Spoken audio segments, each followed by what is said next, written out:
নমস্কার। আজ হিন্দুদের গর্ব ও শ্লাঘার দিন, কারণ ঠিক এক বছর আগে 22শে জানুয়ারি 2024-এ রাম মন্দির উদ্বোধন এবং বিগ্রহের প্রাণ প্রতিষ্ঠা হয়েছিল ভারতের প্রধানমন্ত্রী নরেন্দ্র মোদীর হাত ধরে।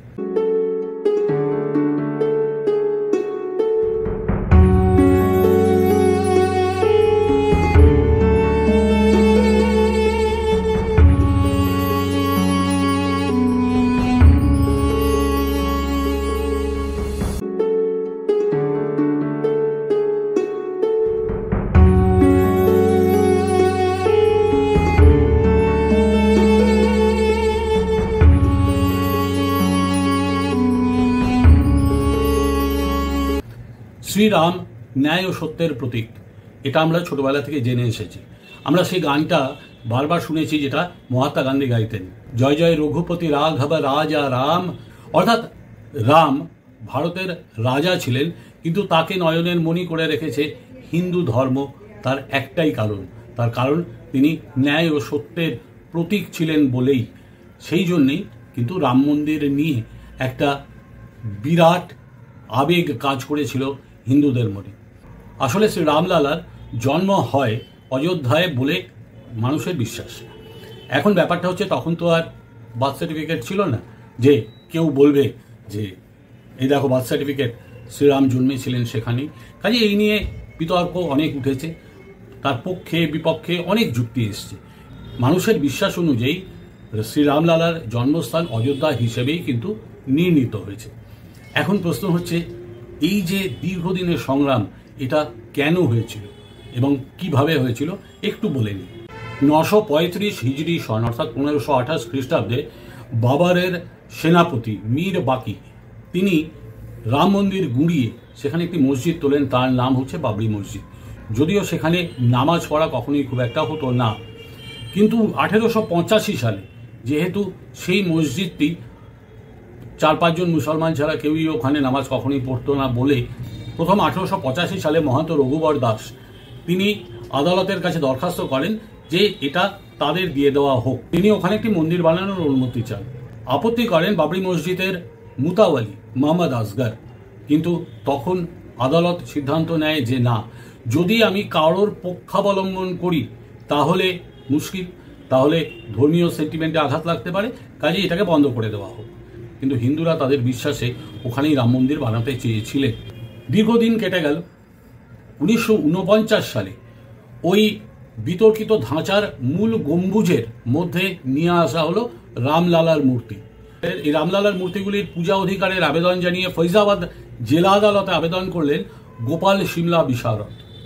এবং সেই পুজোটা কে করতেন? সেই পুজোটা করতেন পরমহংস রামচন্দ্র দাস। এবং তিনিও 1950 সালে একটি মামলা করেন। 1949 সালেই ফৈজাবাদের জেলা শাসক ওই এলাকা বিতর্কিত বলে পুরো সিল করে দেন, অর্থাৎ ওখানে প্রবেশাধিকার নিষিদ্ধ করে দেন।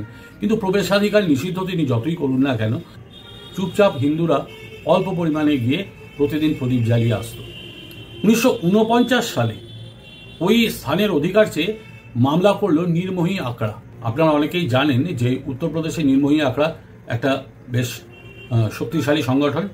তারা চাইল যে ওখানে মন্দির বানানোর অধিকার, এবং সেই সময় আপত্তি করল সুন্নি ওয়াকফ বোর্ড। সুন্নি ওয়াকফ বোর্ড আপত্তি করা সত্ত্বেও মামলা চলল। 1961 সালে স্বয়ং রামলালাকে মামলার এক পক্ষ হিসেবে হাজির করল হিন্দুরা। তারপরে কেটে গেল বহুদিন। বিতর্কিত জায়গা যেহেতু, সে জায়গায় অন্য কিছু হয়নি। তারপরে 1986 সালে ফেব্রুয়ারির 1 তারিখে স্থানীয় আদালত সরকারকে নির্দেশ দেয় যে হিন্দু তীর্থযাত্রীদের প্রবেশাধিকার দিতে। উচ্চ আদালতে না গিয়ে কেন্দ্রীয় সরকার রাম জন্মভূমি হিসেবে প্রচারিত যে গর্ভগৃহ, সেই গর্ভগৃহের তালা খুলে দিলেন। 1986-র 1 ফেব্রুয়ারি ফৈজাবাদের জেলা বিচার বিভাগীয় ম্যাজিস্ট্রেট KN পান্ডে রামলালা দর্শনের জন্য ভক্তদের সুযোগ দেওয়ার নির্দেশ মুসলিম সমাজে তীব্র প্রতিক্রিয়া সৃষ্টি করেছে বলে তিনি এই ব্যাপারে একটা স্থগিতাদেশ দেন।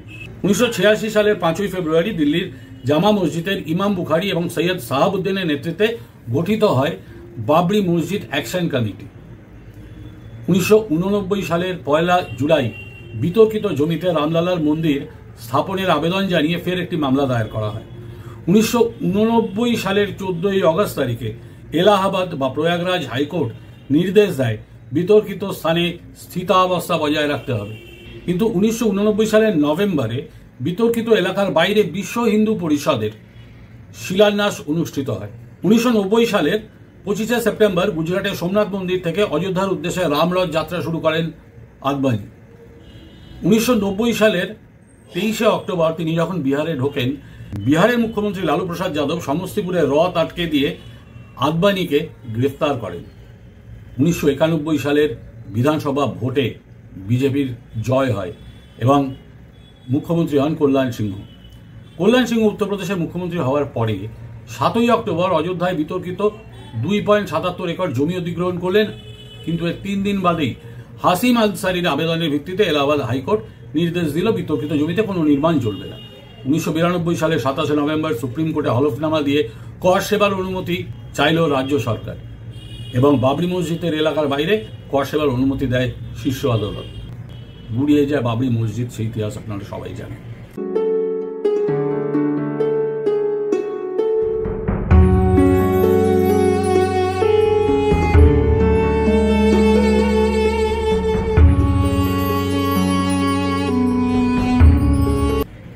কিন্তু এই যে দীর্ঘদিন বাবরি মসজিদ গুড়িয়ে যাওয়ার আগ পর্যন্ত হিন্দুরা সমানে ওখানে একটা মন্দির করতে চেয়েছিল। বাবরি মসজিদ গুড়িয়ে যাওয়ার পরে অনেক ঘটনা ঘটে গেছে। ঘটে যাওয়ার পরে যেটা হয়েছে, দীর্ঘ টালবাহানা, দীর্ঘ আইনি লড়াই হয়ে যাওয়ার পরে 6ই আগস্ট 2019 থেকে 16ই অক্টোবর 2019 পর্যন্ত মোট 40 দিন শুনানি হয়েছে সুপ্রিম কোর্টে এবং সুপ্রিম কোর্ট তারপরে তাদের সেই ঐতিহাসিক রায় ঘোষণা করে। প্রধান বিচারপতি রঞ্জন গগৈয়ের নেতৃত্বে সর্বোচ্চ আদালত বললেন, কোনো ফাঁকা স্থানে এই মসজিদ নির্মিত হয়নি।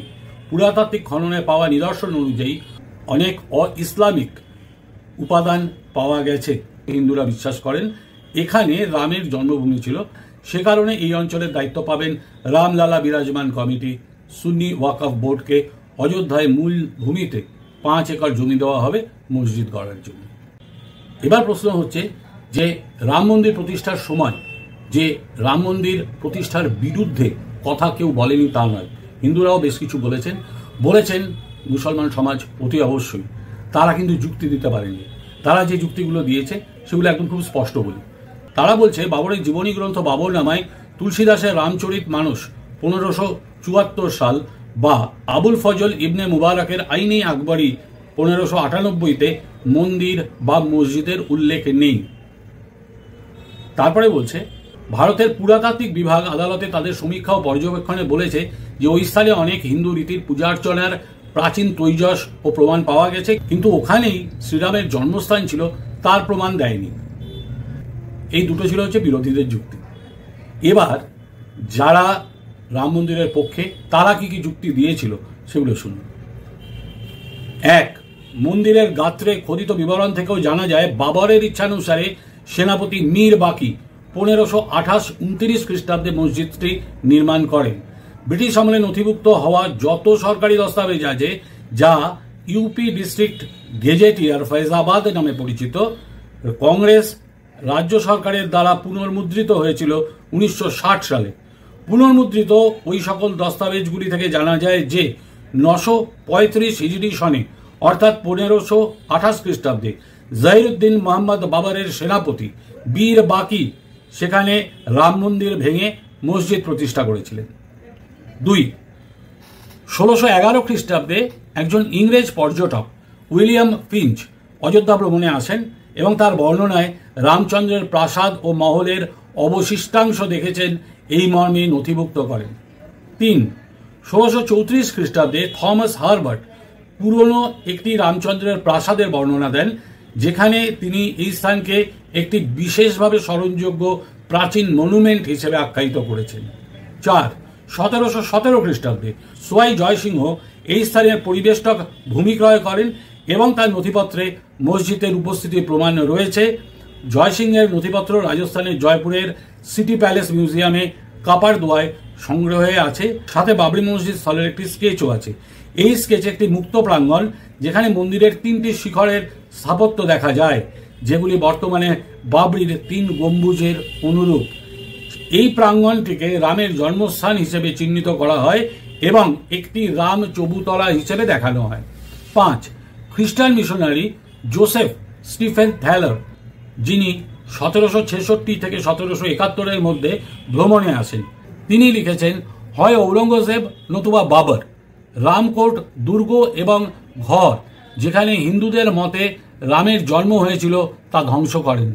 তিনি আরও বলেছেন, সেই স্থানে মসজিদ নির্মিত হলে হিন্দুরা একটি কর্দমাক্ত স্থান, যেটিকে রামের জন্মস্থল হিসেবে চিহ্নিত করা হয়েছিল, সেখানে প্রত্যহ পুজো পাঠ করতেন।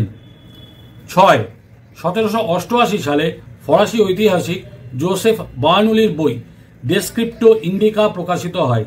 তার মতে ঔরঙ্গজেব অযোধ্যার রামকোট নামক প্রাসাদ এবং সেই ঘরটি যা রামের জন্মস্থান হিসেবে পরিচিত ছিল বিধ্বস্ত করে সেখানে বাবরি মসজিদ তৈরি করেছিলেন।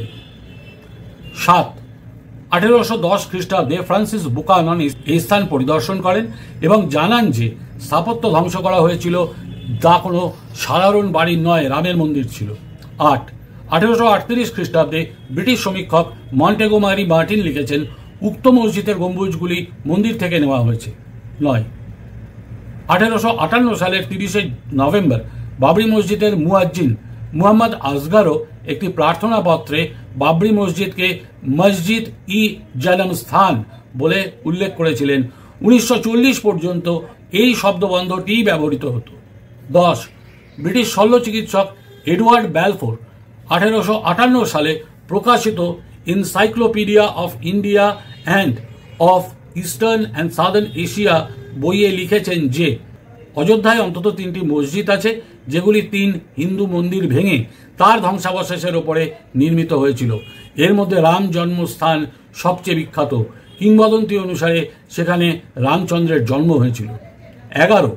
ব্রিটিশ সার্ভেয়ার পি কার্নিগি 1870 সালে প্রকাশিত a historical sketch of tehsil Faizabad with old Capitals Ayodhya and Faizabad Lucknow গ্রন্থে লিখেছেন যে রাম জন্মভূমির অত্যন্ত সুন্দর একটি মন্দির ভেঙে বাবর সেখানে মসজিদ করেছিলেন।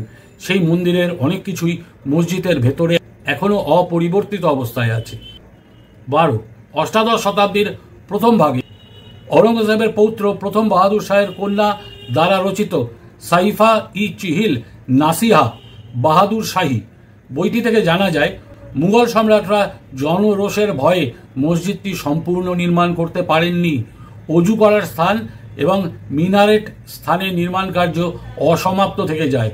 হিন্দুদের ক্ষোভ কিছুটা প্রশমিত করার জন্য মুঘল সম্রাট আকবর ওই বিতর্কিত স্থানের সীতা কি রসুই এবং রামলালা বিরাজমান হিন্দুদের পুজোর অনুমতি দেন, যা পরে ইংরেজরা বন্ধ করে দেয়।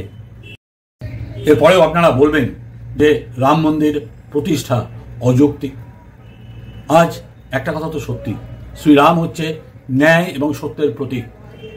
শ্রীরাম কিন্তু শুধুমাত্র হিন্দু ধর্মের পূজ্য দেবতা নয়, শ্রীরাম সমস্ত ভারতবাসীর ন্যায় ও সত্যের প্রতীক।